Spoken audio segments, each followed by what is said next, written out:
লক্ষ লক্ষ মানুষের ভিড়, হাজার হাজার মানুষ সর্বশক্তি দিয়ে টানছে রথের মোটা রশি। এমনকি বিশালাকার সব হাতিও লাগানো হয়েছে। কিন্তু পুরীর রাজপথে স্বয়ং জগন্নাথ দেবের রথ নন্দীঘোষ এক চুলো নড়ছে না। রাজা থেকে প্রজা সবার চোখে মুখে আতঙ্কের ছায়া। ভগবান কি রুষ্ট হয়েছেন? রথ কেন থেমে গেল? এই প্রশ্নের উত্তর লুকিয়েছিল একজন অতি সাধারণ ছিন্নমূল মানুষের কাছে, যার নাম ভক্ত মাধব। রথযাত্রা সেদিন থমকে গিয়েছিল, আর তারপর মাধব যা করলেন তা আজও পুরীর ইতিহাসে এক জীবন্ত বিস্ময়। নমস্কার বন্ধুরা, আপনাদের স্বাগত জানাই আমাদের চ্যানেলে। পুরীর জগন্নাথ মন্দির আর রথযাত্রাকে ঘিরে যুগে যুগে এমন সব অলৌকিক ঘটনা ঘটেছে যা বিজ্ঞান বা যুক্তি দিয়ে আজও ব্যাখ্যা করা যায় না। আজ আমরা আপনাদের শোনাব ভক্ত মাধব এবং থেমে যাওয়া রথের সেই গায়ে কাঁটা দেওয়া কাহিনী। ভিডিওটি শেষ পর্যন্ত অবশ্যই দেখবেন আর কমেন্টে ভক্তিভরে লিখবেন জয় জগন্নাথ। ভক্ত মাধব দাস পুরীর পথে পথে ঘুরে বেড়াতেন তিনি। পরনে জীর্ণ বস্ত্র, মাথা গোজার কোনো নির্দিষ্ট ঠাঁই নেই, কিন্তু তার হৃদয়ে ছিল এক অটুট ঐশ্বর্য, জগন্নাথ দেবের প্রতি অন্ধ ভক্তি। মাধব জানতেন না কোনো কঠিন মন্ত্র, বুঝতেন না কোনো রাজকীয় নিয়মকানুন। তার কাছে জগন্নাথ ছিলেন তার সখা, তার একমাত্র বন্ধু। সারা দিন তিনি মন্দিরের বাইরে ধুলোয় বসে আপন মনে জগন্নাথের নাম গাইতেন। অবশেষে এলো সেই বহু প্রতীক্ষিত দিন, রথযাত্রা। পুরীর রাজপথ লোকে লোকারণ্য, শঙ্খ, খোল আর করতালধ্বনিতে মুখরিত চারপাশ। স্বয়ং গজপতি রাজা সোনার ঝাড়ু দিয়ে রথের পথ পরিষ্কার করলেন। রথে উঠলেন জগন্নাথ, বলভদ্র এবং সুভদ্রা। উল্লাসে ফেলে পড়ল জনসমুদ্র। কিন্তু এই আনন্দোৎসবে যোগ দেওয়ার সুযোগ পেলেন না ভক্ত মাধব। মাধব চেয়েছিলেন নিজের হাতে একবার তার প্রাণের সখার রথের রশি টানতে, কিন্তু তার মলিন পোশাক আর দারিদ্র্য দেখে কিছু অহংকারী প্রহরী তাকে তাড়িয়ে দিল। দূরে যাও ভিখারি, আজ রাজার উৎসব, এখানে তোমার জায়গা নেই।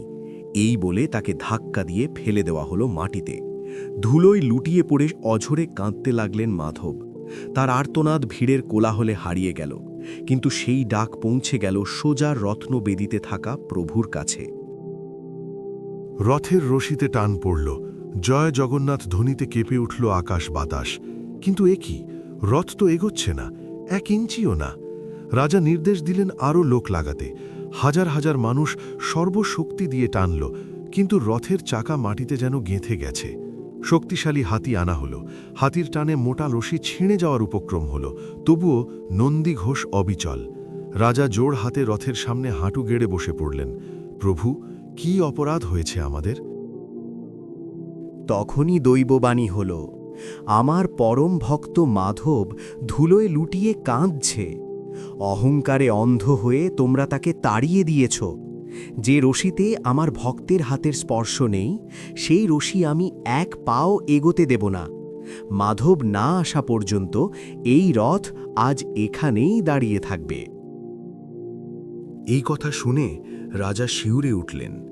রাজমুকুট নামিয়ে রেখে তিনি খালি পায়ে ছুটলেন সেই ধুলোমাখা ভিখারির খোঁজে।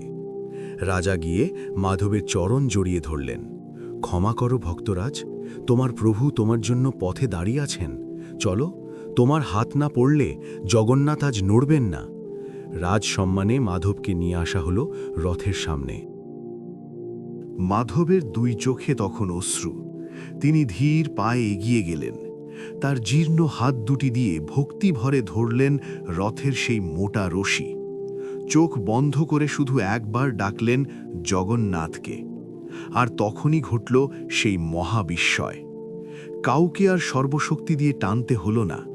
মাধবের সেই আলতো টানেই ঘর ঘর শব্দে নিজে থেকেই যেন গড়িয়ে চলল জগন্নাথের বিশাল রথ। লক্ষ লক্ষ মানুষ সেদিন বাকরুদ্ধ হয়ে দেখেছিল ভক্তির এই অলৌকিক শক্তি। ভগবান জগন্নাথ কোনো ধনসম্পদ, রাজকীয় সাজ বা অহংকার দেখেন না। তিনি দেখেন কেবল ভক্তের হৃদয়ের নির্মল ভক্তি। ভক্ত মাধবের এই কাহিনী আমাদের আজও মনে করিয়ে দেয়, অহংকার পতনের মূল, আর ভক্তি হল ভগবানকে বেঁধে রাখার একমাত্র শিকল। বন্ধুরা, ভিডিওটি ভালো লাগলে একটি লাইক অবশ্যই করবেন। এমন আরও আধ্যাত্মিক আর অজানা কাহিনী জানতে আমাদের চ্যানেলটি সাবস্ক্রাইব করে বেল আইকনটি টিপে দিন। আর হ্যাঁ, কমেন্ট বক্সে একবার ভক্তি ভরে লিখতে ভুলবেন না, জয় জগন্নাথ।